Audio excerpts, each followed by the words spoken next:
محترم سامعین، اللہ تبارک و تعالی قرآن کریم کے اندر ارشاد فرمایا ان الدین عند اللہ الاسلام، کہ بے شک اللہ تعالیٰ کے نزدیک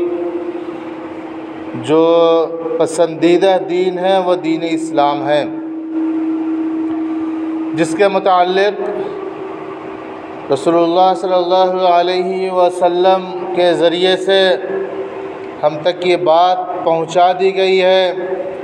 کہ الیوم اکملت لکم دینکم واتممت علیکم نعمتی ورضیت لکم الاسلام دینا، کہ آج میں نے تمہارے لیے تم پر نعمتیں مکمل کر دی ہے اور میں تم سے اسلام کو بطور دین تسلیم کرنے پر راضی ہو گیا ہوں۔ تو گویا دین اسلام ہی وہ واحد مذہب ہے جو اللہ کا پسندیدہ ہے۔ اس معاملے میں جو بھی شخص اپنے جس عقیدے کو مانتا ہے، چاہے وہ جیسا بھی ہو، اس کے ساتھ اس کی گہری وابستگی ہوتی ہے، اس کا تعلق اس سے جڑا ہوا ہوتا ہے، اور اس حد تک ہوتا ہے کہ اپنی جان مال سب کو قربان کرنے کے لیے تیار ہو جاتا ہے، لیکن اپنے عقیدے کے خلاف ایک حرف بھی برداشت نہیں کرتا۔ آپ چند دنوں سے سن رہے ہوں گے اور کہ اس وطن عزیز کے اندر کس طرح کی سازشیں کی جا رہی ہیں۔ ذرا غور کریں کہ اس ملک کی آزادی میں مسلمانوں نے جو کردار ادا کیا اور جو ہمارے رہنماؤں نے اس کی یقین دہانی کرائی کہ یہ ملک مختلف مذاہب اور ہر علاقے کے اعتبار سے لوگوں کے رسم و رواج، رہن سہن، عقیدے مختلف ہیں، تو گویا اس ملک میں رہنے والا ہر شخص اپنے رسم و رواج اور عقیدے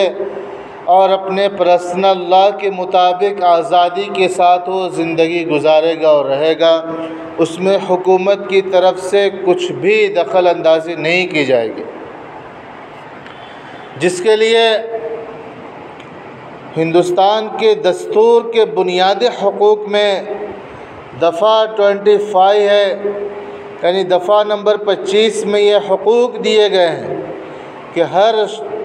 مذہب کے ماننے والے اپنے مذہبی تشخص کو برقرار رکھ سکتے ہیں، اپنے پرسنل لا پہ عمل کر سکتے ہیں، اس میں کوئی مداخلت نہیں ہوگی۔ آپ غور کریں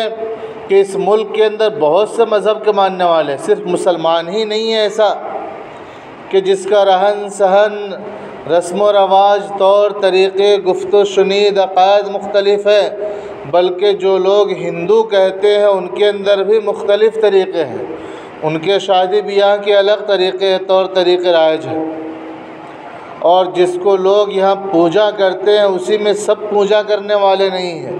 کچھ لوگ ایسے ہیں جو مورتیوں کی پوجا نہیں کرتے ہیں، اس کو نہیں مانتے، لیکن وہ بھی ہندوؤں میں شمار کیے جاتے ہیں، اور کچھ ایسے ہیں جو اس کی پوجا کرتے ہیں۔ اسی طرح کچھ علاقوں میں ایسے ہیں کہ جس علاقے میں کسی ایک بھگوان کی پوجا ہوتی ہے تو دوسرے علاقے میں دوسرے بھگوان کی ہوتی ہے، اور ایسا بھی ہے کہ جہاں پہ رام کی پوجتے ہیں اس کے دوسرے جگہ رام کو جلانے والے بھی ہیں، راون کی پوجا کرتے ہیں۔ تو ایک طرح سب نہیں ہے کہ سب کے لیے آئلی قوانین ایک بنا دیے جائیں، جیسا کہ یکساں سول کوڈ کے نافذ کرنے کی کوششیں کی جا رہی ہیں، اور جو برسر اقتدار حکومت ہے اس کے ایک ایجنڈے میں ہے کہ وہ یکساں سول کوڈ کو ہندوستان میں نافذ کرنے کی ناپاک کوششیں کرتے رہیں گے، لیکن یہاں کی اکثریت اور مختلف طبقات ہیں۔ خصوصاً آپ غور تاریخ پڑھیں اور دیکھیں تو معلوم ہوگا کہ ہندوستان کی تاریخ میں جو شروعاتی دور تھا، جو لوگ منووادی تھے اور منووادی کو پھر نافذ کرنے کی آج کوششیں کر رہے ہیں، جو دلت طبقہ ہے اس کی کوئی عزت نہیں تھی، اس کو جینے کا برابر حقوق حاصل نہیں تھے، وہ برابر کسی کے سامنے بیٹھ بھی نہیں سکتا تھا، اس پہ طرح طرح کے ظلم زیادتی ہوتی تھی، لیکن آج ان کو بھی وہ لوگ ہندو سمجھتے ہیں۔ تو یہ اگر ایسا کیا جائے گا تو ملک کے اندر امن و سلامتی خطرے میں پڑ جائیں گے، کوئی شخص اس کو برداشت نہیں کرے گا۔ ہمارے بزرگوں نے جو خون جام شہادت پیش کی اور اپنے خون سے اس وطن عزیز کو سینچا اور اس کو پروان چڑھایا اور انگریزوں کے سامنے سیسا پلائی ہوئی دیوار کی طرح جمے رہے اور آخرکار اس ملک کو آزاد کرایا، وہ اس لیے نہیں کہ یہاں پہ ہم اپنے مذہبی قانون پہ، ہم مذہبی پرسنل لا پہ عمل نہ کر سکے۔ ملک کے کرمنل لا الگ ہے جس کو سب مانتے ہیں اور اس پہ عمل کیا جاتا ہے، لیکن مذہبی تشخصات ہے، رسم و رواج ہے، پرسنل لا ہے، اس کے خلاف ایک حرف بھی آدمی برداشت نہیں کرتا، چاہے وہ جس مذہب سے تعلق رکھتا ہو۔ صرف مسلمان ہی نہیں ہیں جو اس کے خلاف ہوں گے۔ لہذا اس ملک کے اندر جو قانون اور دستوری کتاب ہے، دستور ہند ہے، کوئی بھی حکومت اس کے جو بنیادی حقوق ہر شہری کو دیے گئے ہیں اس کو نہیں چھین سکتے، لیکن اگر وہ اس کی کوشش کریں گے تو اس کے انجام بہت برا ہو سکتا ہے۔ ہمارے ملک میں مسلمانوں کے پرسنل لا کے تحفظ کے لیے ایک بورڈ ہے، مسلم پرسنل لا بورڈ، آل انڈیا مسلم پرسنل لا بورڈ، جو اس کے لیے کوششیں کر رہی ہے اور قانونی چارہ جوئی میں لگی ہوئی ہے، اور ماہرین وکلاء کی ایک ٹیم تشکیل دی گئی ہے، ایک ٹیم بنائی گئی ہے جو اس کے لیے کوشش کر رہی ہے اور محنت کر رہی ہے اور اس کے لیے خاکہ تیار کر رہی ہے، ایک مسودہ تیار کر رہی ہے۔ اس سے پہلے بھی کئی مرتبہ اس طرح کی کوششیں کی گئی اور اس کے لیے مسلم پرسنل لا بورڈ نے بہترین نمائندگی کی، اور اس مرتبہ بھی اس نے یہ اعلان کیا ہے کہ ہم پوری کوشش کر رہے ہیں اور پوری کوشش جاری رکھیں گے، حتی المقدور اس کو نافذ نہ کیا جائے اس کے لیے کیا کیا طریقہ کار ہو سکتے ہیں اس کو سب اپنائیں گے۔ اس کے لیے لا کمیشن کی طرف سے ان کے ویب سائٹ پہ اپنے ناراضگی کو درج کرنا اور اپنی طرف سے وہ بیان کرنا اور لکھنا اور بتانا اور حکومت کے سامنے یہ پیش کرنا کہ اس قانون سے ہم راضی نہیں ہیں، اس کے لیے خاکہ تیار کیا جا رہا ہے۔ تو مسلم پرسنل لا بورڈ کی طرف سے یہ ہدایت جاری کی گئی ہے کہ 14 جولائی تک لا کمیشن کی طرف سے یہ وقت دیا گیا ہے۔ اس سے پہلے یہاں کی جو ملی تنظیمیں ہیں، اس ملک کے اندر مختلف ملی تنظیمیں ہیں، سب کی نمائندگی اور سب اپنے احتجاجات کو اور اپنے ناراضگی کو درج کریں گے اور کرائیں گے، اور اس سے پہلے کیے ہیں۔ اور اسی طرح لا کمیشن کے جو افسران ہیں ان سے ہمارے ملی تنظیم کے ذمہ داران بالمشافہ بھی ان سے ملاقات کرنے والے ہیں اور اس سے پہلے بھی کیے تھے۔ تو بورڈ کی طرف سے یہ گزارش کی گئی ہے کہ مسلم تنظیموں سے مختلف پیشوا اور بڑے یہ اس کے لیے کوششیں کر رہے ہیں اور کرتے رہیں گے۔ لہٰذا ہم مسلمان اپنے پرسنل لا میں جو کیا چیز آتی ہے وہ نکاح ہے، طلاق ہے، وراثت ہے، خلا ہے، حضانت ہے یعنی پرورش کا حق ہے، تو یہ سب چیزیں اور ہمارے نماز، روزہ اور دیگر جو عبادتیں ہیں یہ سب اس کے اندر شمار کی جاتی ہے۔ تو یہ ہر مذہب کے ماننے والے اپنے اعتبار سے کر سکتے ہیں، اس کے کوئی پابندی نافذ نہیں ہوگی، اس سے کوئی پرمیشن لینے کی ضرورت نہیں ہوگی، اور دیگر قانونی پیچیدگیوں سے وہ آزاد رہیں گے، اب تک آزاد چلے آئے ہیں۔ تو لہٰذا جمہوری ملک کے اندر جو لوگ یہ کہتے ہیں کہ ایک ملک ہے تو ایک قانون ہونا چاہیے، یہ سیکولرزم اس کو نہیں کہتے ہیں۔ سیکولرزم دنیا میں ایک بڑی جمہوریت ہندوستان کے علاوہ امریکہ ہے، وہاں بھی مختلف لوگ ہیں، مختلف مذہب کے رہنے والے ہیں، اور ایک کو اس کے اعتبار سے آزادی ہے۔ الگ الگ اسٹیٹ کے اندر الگ الگ قوانین ہے، اس کے حساب سے عمل کرتے ہیں۔ بعض لوگ یورپ کی مثال دیتے ہیں کہ یورپ کے اندر جیسے جرمنی ہے اور دوسرے ملک ہے، اس طرح ہندوستان نہیں ہو سکتا۔ ہندوستان کے اندر سے ایک مذہب کے ماننے والے نہیں ہیں، اور سیکولرزم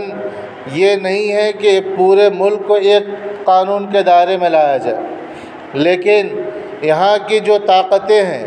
اور جو مسلم مخالف طاقتیں جو کوشش کر رہی ہیں وہ ایک خاص ہندو وادی تنظیم سے متعلق ہے، اور اسی کی اگوائی کرتی ہے اور اس کو نافذ کرنے کے اس کے قانون کو چاہتی ہے۔ تو وہ ایسا قانون لانا چاہتے ہیں گویا کہ سول کوڈ کے پس منظر میں، اس کے پس پردہ وہ ہندو لا نافذ کرنا چاہتے ہیں کہ مسلمانوں کے اوپر اور یہاں کے تمام اقلیتوں کے اوپر تھوپ دیا جائے کہ وہ ہندو لا کے مطابق اپنی پرسنل لا اور عائلی قوانین کو نافذ کرے اور اس پر چلے، جس کے خلاف ہمارے ملک کے اندر بھی مختلف تنظیموں کی طرف سے اس کے مذمتی بیانات بھی دیے جا رہے ہیں، اور ہمارے لیے جس طرح ہدایت دی جائے گی آل انڈیا مسلم پرسنل لا بورڈ کی طرف سے، تمام ملک کے مسلمان اس پہ لبیک کہیں گے اور اس کو اپنے عملی جامہ پہنانے کے لیے پوری کوشش کریں گے کہ اس ملک کے اندر ہمارا جو حق ہے وہ حق پہ اگر کوئی قابض ہونے کی کوشش کرے گا تو ہم اس کے خلاف بالکل کھڑے ہوں گے۔ وہ جس طرح بھی ہو سکتا ہے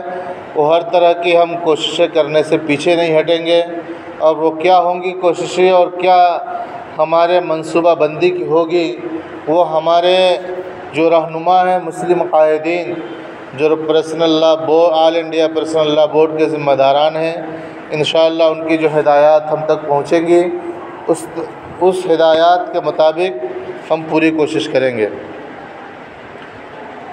یکساں سول کوڈ کو اگر نافذ کیا جائے تو آپ خود غور کریں کہ اس ملک کے اندر ناگا لوگ ہیں، جو ناگالینڈ ہے وہاں پہ قبائلی لوگوں کو خصوصی رعایت دی گئی، ان کو خصوصی حقوق حاصل ہیں، منی پور میں ہے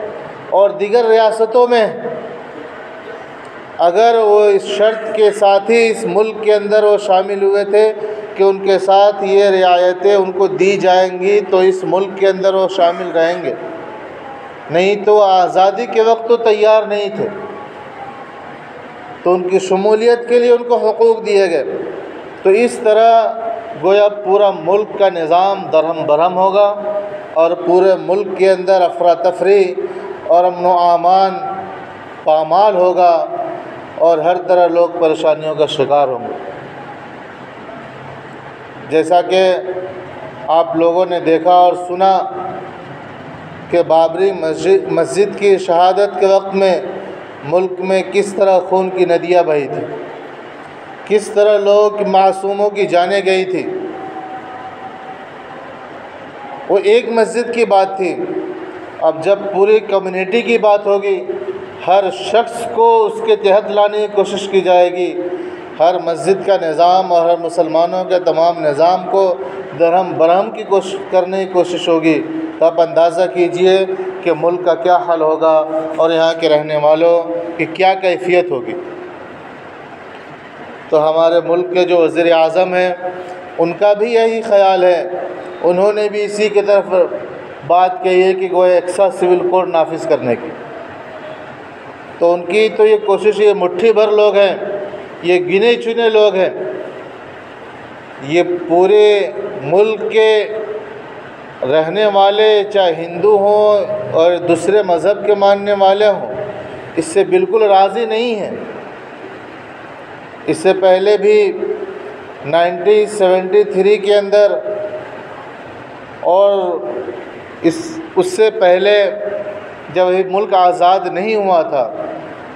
1931 کے اندر اور 1937 کے اندر بھی اس کے متعلق بات ہوئی تھی، جس میں مولانا ابوالکلام آزاد رحمۃ اللہ علیہ جو پیش تھے اور آگے رہے۔ ملک کے بٹوارے کے وقت بھی مولانا ابوالکلام آزاد رحمۃ اللہ علیہ نے یہاں کے رہنے والے مسلمانوں سے اپیل کی تھی کہ جو یہاں رہنے والے ہیں وہ یہیں رہے۔ آپ دیکھیے کہ پنجاب کے مسلمان جو پنجاب چھوڑ کر چلے گئے تھے، آج وہاں کی بڑی بڑی مسجدیں ہیں،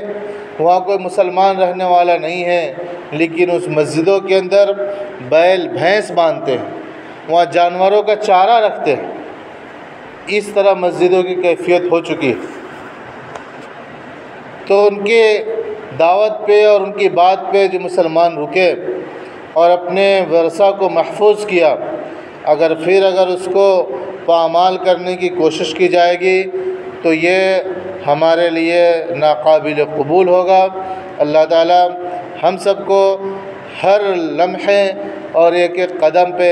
اسلام کے مطابق زندگی گزارنے اور اسلام کے لیے اپنی پوری توانائی صرف کرنے کی توفیق عطا فرمائیں، کیونکہ رسول اللہ صلی اللہ علیہ وسلم نے فرمایا لا یؤمن احدکم حتی اکون احب الیہ من والدہ وولدہ والناس اجمعین، کہ تم میں سے کوئی شخص اس وقت تک مومن نہیں ہو سکتا جب تک کہ میں اس کے نزدیک اس کی جان سے، اس کے مال سے، اس کی اولاد سے، اس کے ماں باپ سے سب سے زیادہ محبوب نہ ہو جاؤں۔ تو یہ تمام کی قربانی اگر دینے کی ضرورت پڑے تو ہم اسلام کی بقا کے لیے دینے کے لیے تیار رہیں گے۔ اگر ہمارے اندر ایمانی کیفیت ہے تبھی ہم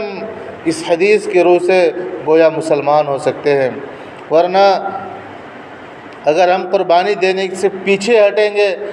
اور اپنے خواہشات کے مطابق چلیں گے تو گویا ہم کامل مومن نہیں ہو سکتے، جیسا کہ آپ صلی اللہ علیہ وسلم نے بیان فرمایا ہے۔ تو لہٰذا اپنے مذہب سے ہمارا پورا تعلق ہے، پورا عقیدے سے ہمارا لگاؤ ہے کہ ہم اس پہ اپنے دین پر آنچ آنے نہیں دیں گے، چاہے ہماری جانیں کیوں نہ قربان ہو جائے۔ ہم اس کے لیے جام شہادت پینے کے لیے تیار رہیں گے، جیسا کہ ہمارے بزرگوں نے اس ملک کی آزادی اور اپنے اسلامی تشخص کو برقرار رکھنے کے لیے اس دیش کو آزاد کرایا تھا اور اس کے لیے جام شہادت نوش کیے تھے۔ جنگ آزادی کی تاریخ پڑھیں تو آپ کو معلوم ہوگا کہ 53,000 صرف علماء کرام تھے جن کی دہلی کی چاندنی چوک سے خیبر تک کوئی ایسا درخت نہیں تھا کہ جس پر ان کی لاشیں نہ لٹکی ہو۔ صرف علماء عوام کی تو دور کی بات ہے، ہزاروں لاکھوں لوگوں نے قربانیاں دی، صرف مسلمانوں نے، اور جو غیروں نے قربانیاں دی وہ گویا کہ اتنی ہوگی جیسے کہ جتنا ہم نے خون بہایا گویا انہوں نے اتنا پسینہ بھی نہیں بہایا ہوگا۔ وہ لوگ آئے 1857 کے بعد جنگ آزادی کے اندر، اور مسلمانوں نے جو قربانیاں پیش کی وہ 1799 سے ان کی جو شہادت کا سلسلہ شروع ہوا وہ 1857 غدر کا واقعہ ہے۔ اس سے پہلے جو شہادتیں مسلمانوں نے پیش کی اس کا کوئی تذکرہ ہی نہیں ہوتا ہے۔ تو لہٰذا اس ملک کی آزادی میں جو ہمارے مسلمانوں کا کردار ہے، جو قربانیاں ہیں، وہ یہ بالکل اس کو فراموش ہم نہیں کر سکتے ہیں، اور اس کو برقرار رکھنے کے لیے ہم بھی ضرورت پڑی تو اس کے لیے تیار ہوں گے۔ اللہ تعالی ہم سب کو اپنے ایمان پہ اور اسلام پہ چلنے کی توفیق عطا فرمائے، آمین۔ وآخر دعوانا الحمد للہ رب العالمین۔